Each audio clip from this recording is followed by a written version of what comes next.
नमस्कार, स्वागत है आपका हमारे YouTube चैनल ललित संस्थान अलवर में। और एक लंबे अंतराल के बाद एक बार फिर आपके सामने उपस्थित हूँ और इस बार विशेष रूप से राजस्थान पुलिस के विद्यार्थियों के लिए कि उन्हें उनकी आवश्यकता की वस्तुएं जानकारी मैं दे सकूँ। निकट भविष्य में जल्द ही राजस्थान पुलिस के एग्ज़ाम होने वाले हैं और एग्ज़ाम में एक बड़ा हिस्सा मेरे सब्जेक्ट यानी कि भारतीय संविधान का भी आता है और बहुत आसान सवाल इसमें आते हैं और जिनका जवाब बड़ी आसानी से हम थोड़ा सा देख करके थोड़ा सा पढ़ करके दे सकते हैं। आज मैं आपको उन्हीं सवालों के बारे में बताऊंगा। और इस भारतीय संविधान में हमने कुछ टॉपिक पहले भी वीडियो में पढ़ चुके हैं। इसके अलावा जो अगला महत्वपूर्ण और सबसे महत्वपूर्ण टॉपिक हर किसी परीक्षा के लिहाज से है वो है आपका मौलिक अधिकार। ना केवल राजस्थान पुलिस, हर किसी एग्जाम में इस टॉपिक में से जरूर एक प्रश्न पूछा जाता है, एक दो प्रश्न जरूर आते हैं, मौलिक अधिकार। तो दोस्तों हमारे संविधान में मौलिक अधिकारों का उल्लेख किया गया है संविधान के भाग 3 में। भाग 3 में किसका उल्लेख किया गया है? मौलिक अधिकार का। और मौलिक अधिकारों से संबंधित इस भाग 3 में अनुच्छेद हैं 12 से लेकर के और 35 तक। अनुच्छेद 12 से 35 तक उल्लेख किया गया है मौलिक अधिकारों का। अब मौलिक अधिकारों को पढ़ने से पहले, इन अनुच्छेदों को पढ़ने से पहले एक सामान्य सी जानकारी मैं आपको देना चाहूंगा कि मौलिक अधिकार कहते किसे हैं, कौन से अधिकार मौलिक अधिकार कहलाते हैं, कौन से अधिकार कानूनी अधिकार कहलाते हैं। तो ध्यान रहे दोस्तों, मौलिक अधिकार कहा जाता है प्रत्येक संविधान में शामिल किए गए उन अधिकारों को जो उस देश के नागरिकों को अपना विकास करने के लिए आवश्यक होते हैं, कि जिनके बगैर कोई नागरिक, किसी देश का नागरिक अपना विकास नहीं कर सकता।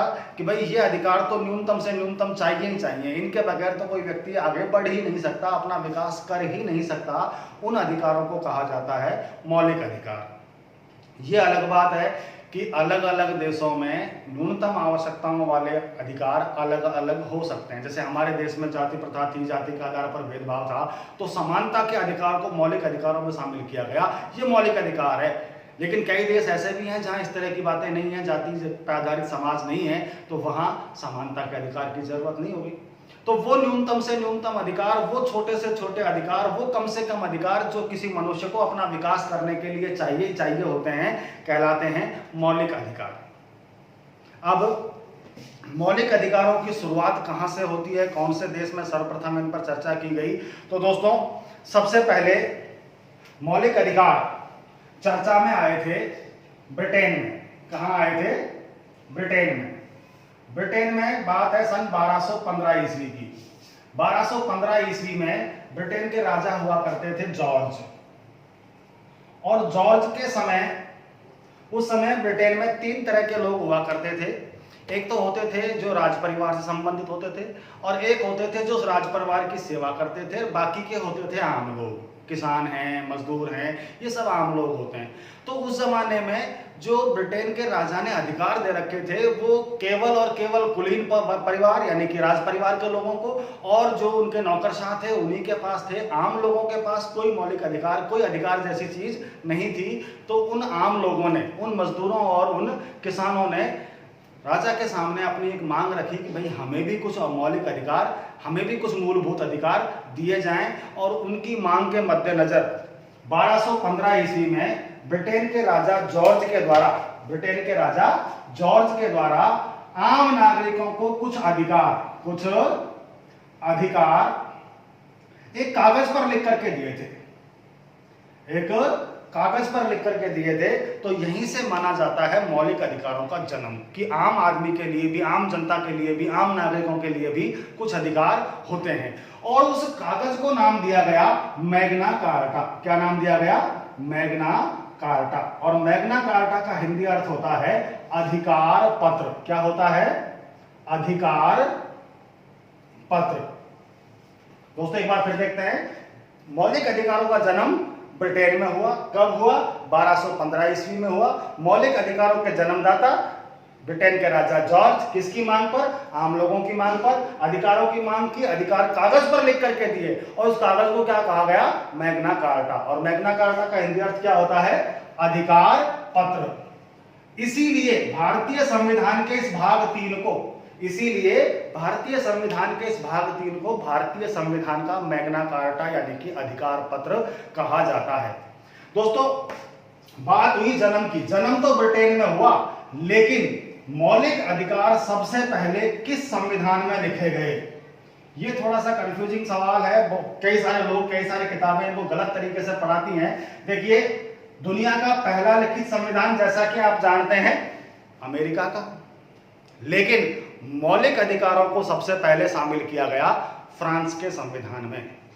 इसका दूसरा मतलब यह है कि अमेरिका के संविधान में प्रारंभ से ही मौलिक अधिकार नहीं थे। जी बिल्कुल सही, अमेरिका के संविधान में मौलिक अधिकार प्रारंभ से नहीं थे, इन्हें बाद में जोड़ा गया।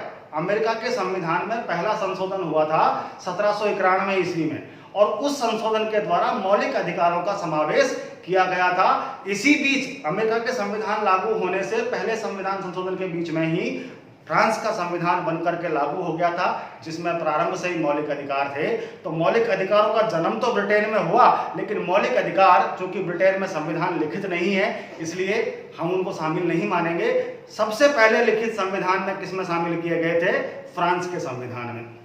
दूसरी बात दोस्तों, ये तो हुई बात संसार की। भारत में मौलिक अधिकार कब चर्चा में आए, कब इनका जो है शुरुआत हुई, कैसे शुरुआत हुई, तो इसके बारे में बात करते हैं। भारत में मौलिक अधिकारों पर सर्वप्रथम चर्चा की गई थी 1895 में। 1895 में बाल गंगाधर तिलक के द्वारा, किसके द्वारा? बाल गंगाधर तिलक के द्वारा एक विधेयक प्रस्तुत किया गया ब्रिटिश संसद के सामने। उस विधेयक का नाम था स्वराज्य विधेयक। क्या नाम था? स्वराज्य विधेयक। और ये स्वराज्य विधेयक कब प्रस्तुत किया गया था? 1895 में। बहुत सारी बातें थी स्वराज्य विधेयक में। संविधान की मांग भी इसमें पहली बार ही की गई थी, पहली बार इसी में की गई थी। और इसी विधेयक में आम जन के लिए, भारतीय आम नागरिकों के लिए कुछ मौलिक अधिकारों की मांग भी की गई थी। किसमें?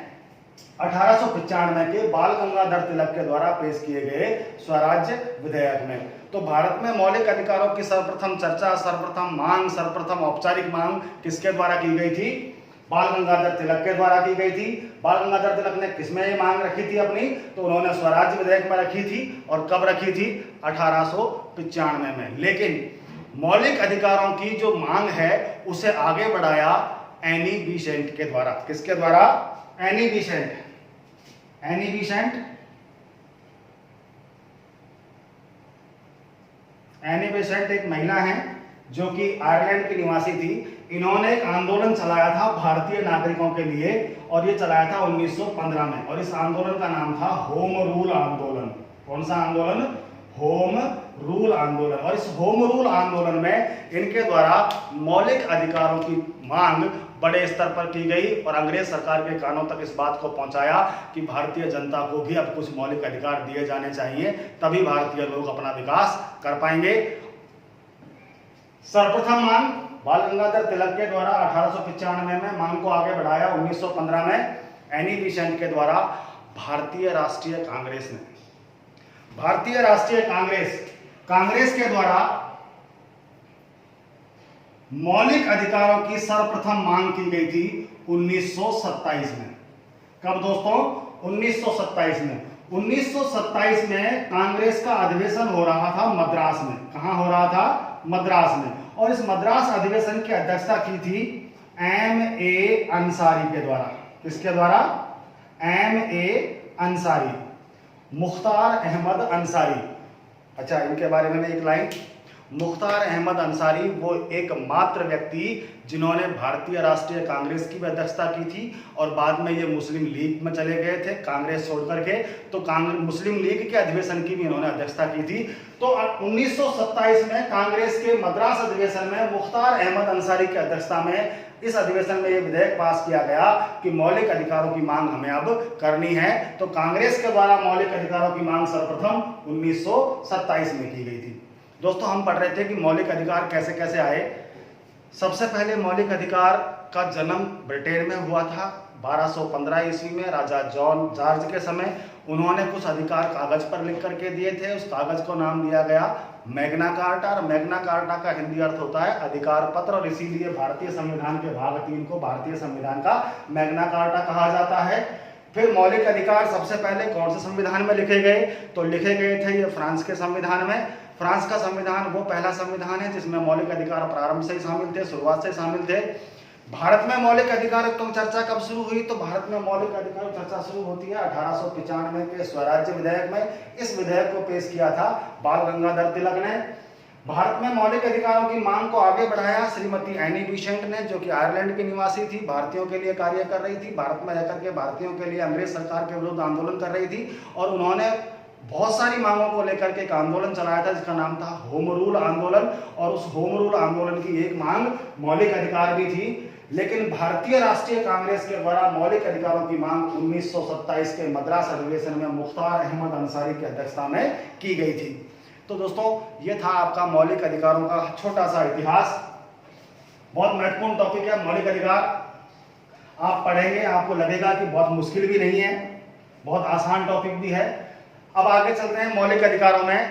तो कुछ सामान्य सी जानकारियां हैं जो अक्सर इन छोटी परीक्षाओं में, राजस्थान पुलिस के जैसी परीक्षाओं में पूछ ली जाती हैं कि मौलिक अधिकारों की प्रकृति कैसी है, नेचर कैसी है इनकी। तो मौलिक अधिकारों की प्रकृति नकारात्मक है। अब हम ये बात पढ़ लेते हैं नकारात्मक है, हम आगे पढ़ेंगे कुछ चल करके साहब इनकी प्रकृति सकारात्मक है। अब ये हम कंफ्यूज रहते हैं परीक्षा में कि ये नकारात्मक थे कि सकारात्मक थे। तो इन सारी बातों को दूर करने के लिए कि इनकी प्रकृति नकारात्मक है, कैसे, क्यों कहा हमने इनकी प्रकृति नकारात्मक है?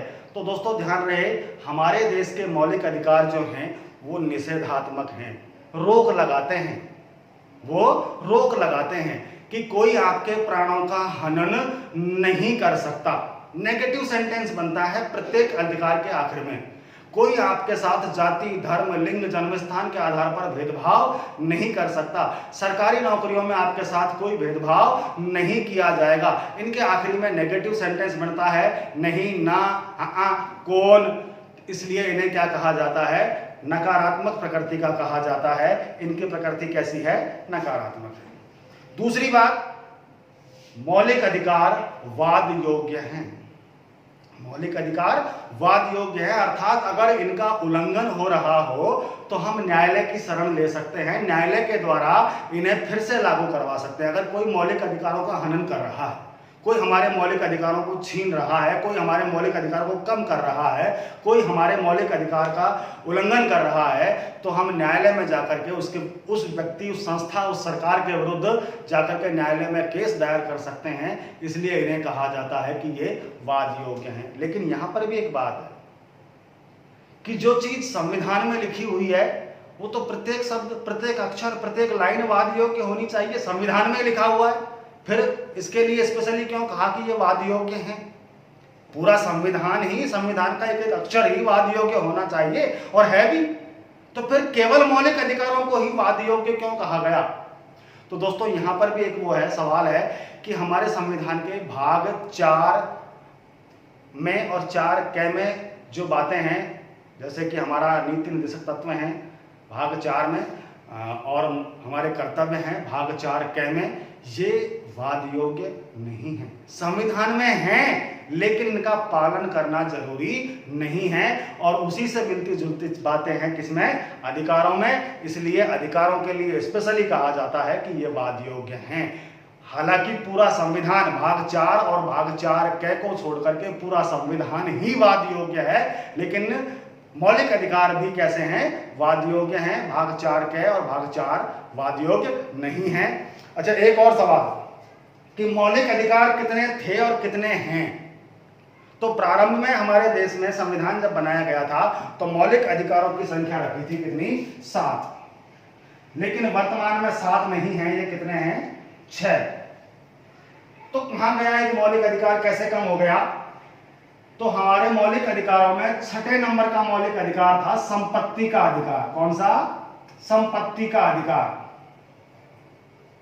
इस संपत्ति के अधिकार को 44वें, बहुत जोरों से याद रखने वाली बात है, अगर मौलिक अधिकारों से अब तक सवाल पूछे गए हैं 100 बार, तो कम से कम 40 बार यही सवाल पूछा गया है कि संपत्ति के मौलिक अधिकार को कौन से संशोधन के द्वारा भारतीय संविधान से निरसित कर दिया गया था। तो वो है 44वां संविधान संशोधन। कौन सा संशोधन? 44वां संविधान संशोधन।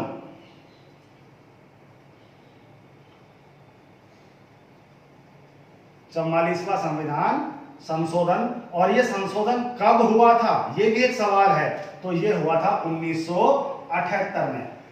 44वें संविधान संशोधन 1978 के द्वारा संपत्ति के मौलिक अधिकार को मौलिक अधिकारों की श्रेणी से हटाकर मौलिक अधिकार की श्रेणी से निरसित कर, टेक्निकल वर्ड है, निरसित कर इसे अनुच्छेद 300 कै पर कानूनी या विधिक अधिकार बना दिया गया। कानूनी या विधिक अधिकार बना दिया गया, अर्थात संपत्ति रखना, संपत्ति अर्जित करना 78 से पहले आपका मौलिक अधिकार था, आप ऐसा कर सकते थे, लेकिन अब ये केवल एक कानूनी अधिकार है कि जो संपत्ति आपकी है वो आपकी रहेगी, लेकिन कानूनों के दायरे में। अच्छा, ऐसी क्या जरूरत आन पड़ी कि इसे हटा दिया गया? क्यों इसे मौलिक अधिकारों से निरसित किया गया? तो उस समय सरकार थी हमारे देश में, पहली बार गैर कांग्रेस सरकार बनी थी मोरारजी देसाई की। मोरारजी देसाई ने जनता पार्टी से प्रधानमंत्री बने थे और इन्होंने देश के विकास के लिए बड़े कार्य करने की ठानी, और उसके लिए जरूरत थी धन की।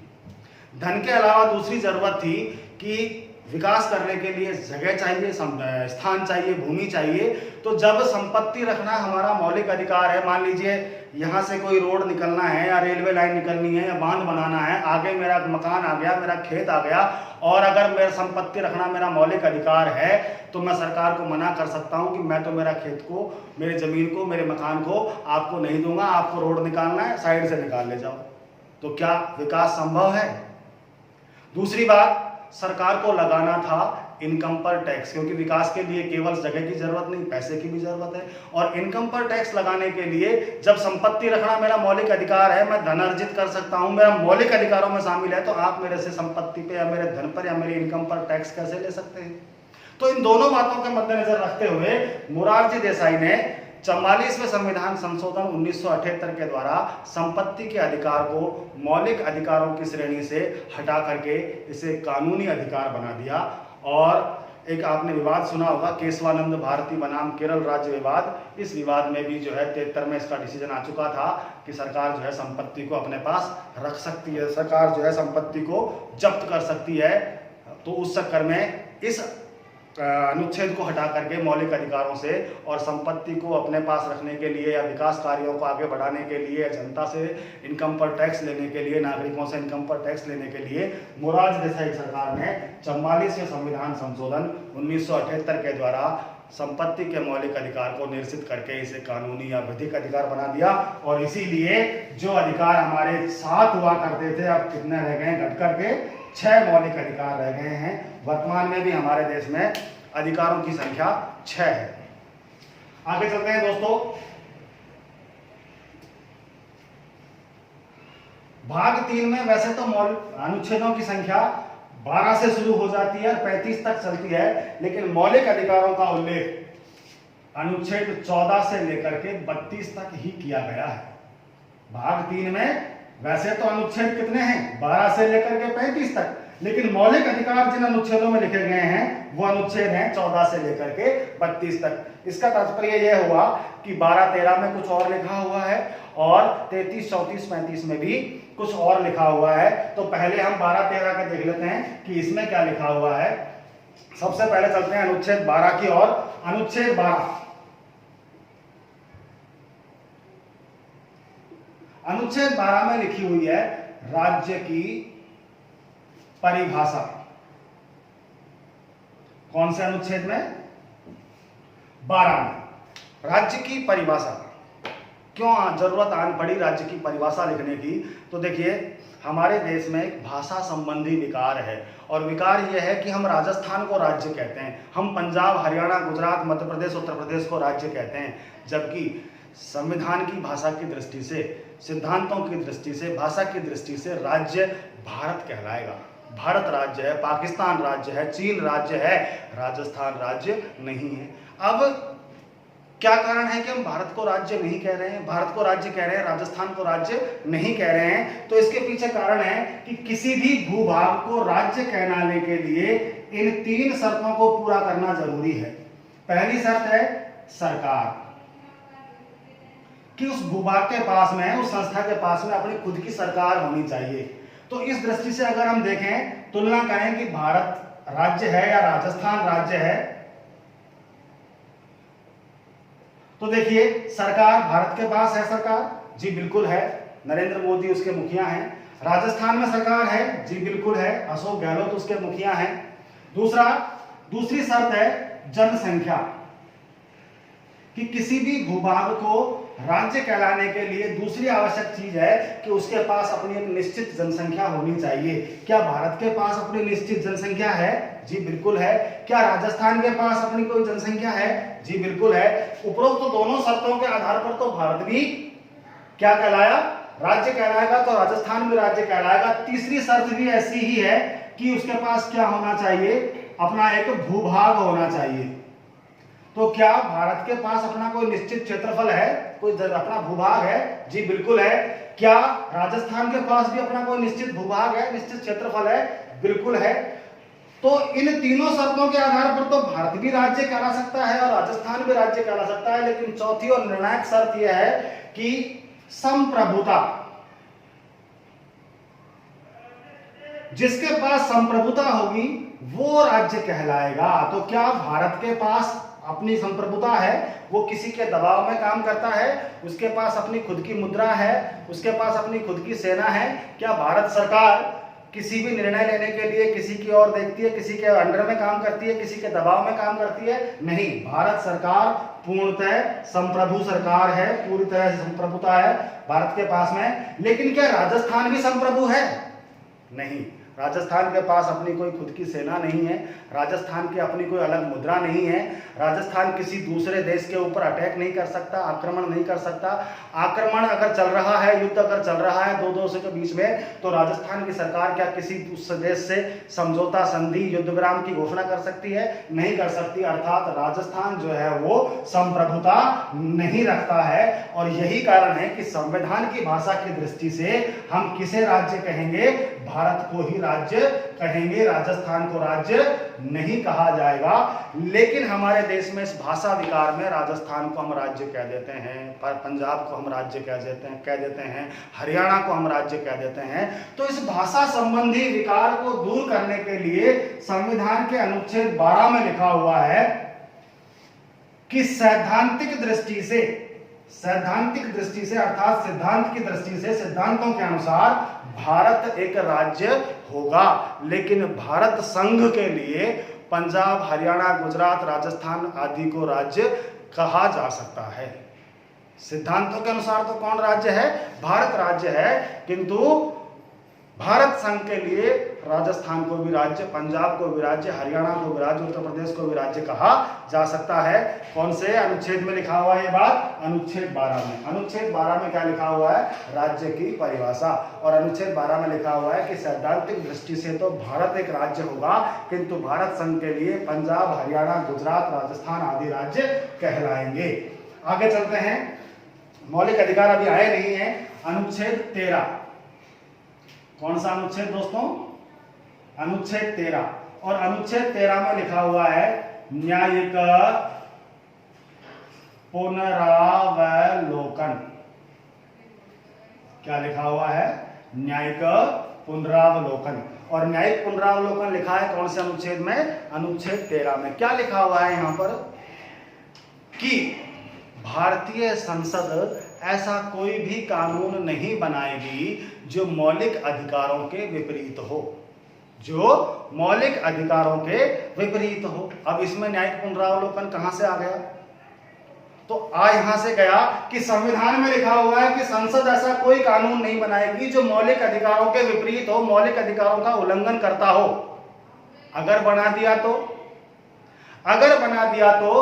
हमारे सर्वोच्च न्यायालय के पास एक शक्ति है और वो शक्ति है न्यायिक पुनरावलोकन की, कि यदि संसद कोई ऐसा कानून बना दे जो मौलिक अधिकारों का उल्लंघन कर रहा है या पूर्व में पहले से बने किसी भी कानून अनुच्छेद का उल्लंघन कर रहा हो, तो सर्वोच्च न्यायालय उस कानून के ऊपर रोक लगा देती है और उसे पुनर्विचार के लिए संसद के पास भेज देती है। इस ही रोक लगाने को क्या कहा जाता है? न्यायिक पुनरावलोकन। और चूंकि अनुच्छेद 13 में लिखा हुआ है कि संसद ऐसा कोई कानून नहीं बनाएगी, कोई ऐसी विधि का निर्माण नहीं करेगी जो मौलिक अधिकारों का उल्लंघन करती है, तो अगर बना दिया तो सर्वोच्च न्यायालय क्या कर देगी? रोक लगा देगी। रोक लगाने की इस प्रक्रिया को क्या कहा जाता है? न्यायिक पुनरावलोकन। ठीक है दोस्तों, आगे चलते हैं और अब अनुच्छेद 14 से शुरू होते हैं हमारे मौलिक अधिकार। क्या शुरू होते हैं? मौलिक अधिकार।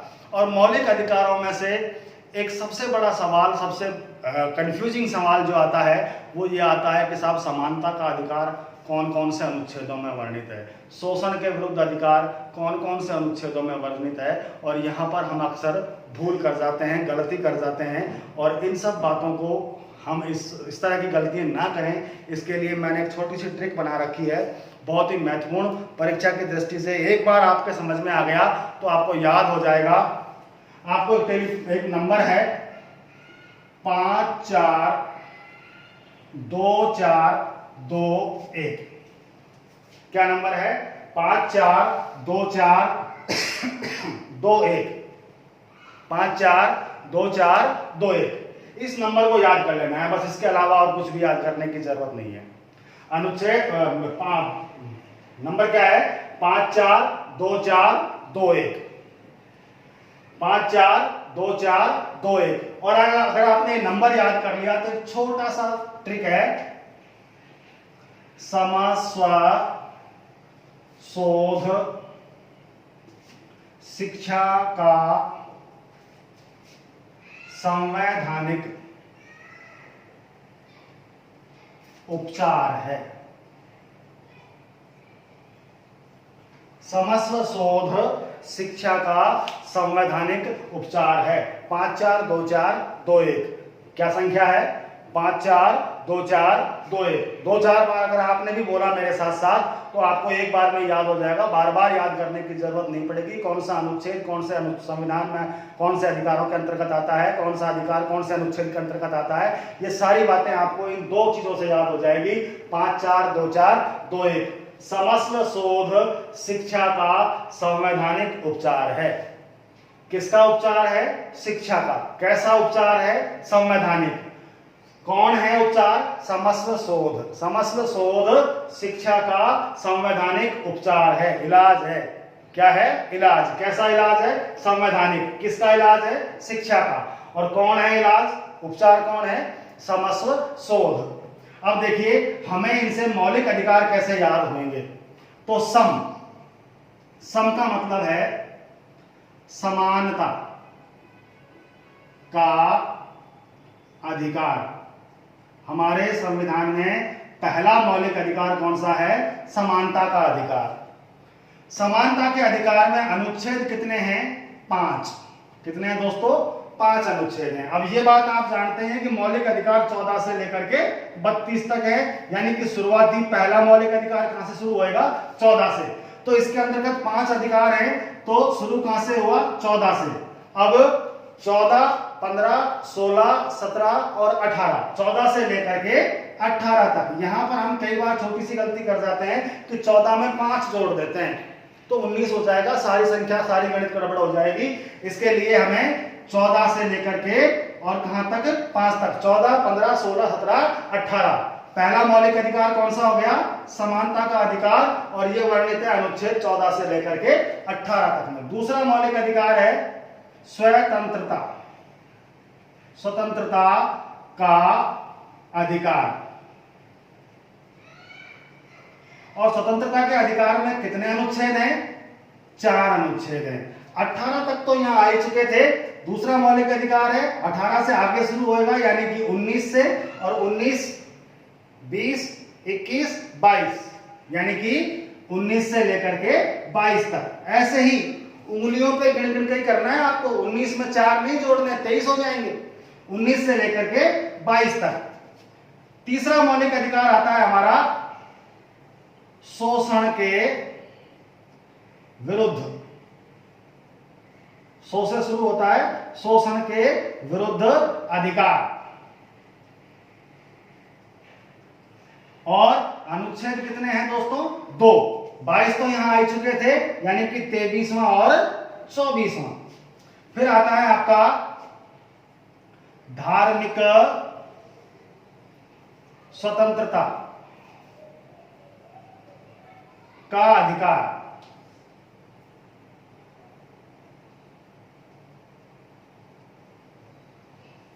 और इसमें अनुच्छेदों की संख्या कितनी है? 4। 24 तक यहां आ चुके हैं, यानी कि 25 से शुरू होएगा, 25 से लेकर के 28 तक। 25, 26, 27, 28। कौन सा अधिकार? धार्मिक स्वतंत्रता का अधिकार। अगला मौलिक अधिकार है हमारा शिक्षा एवं संस्कृति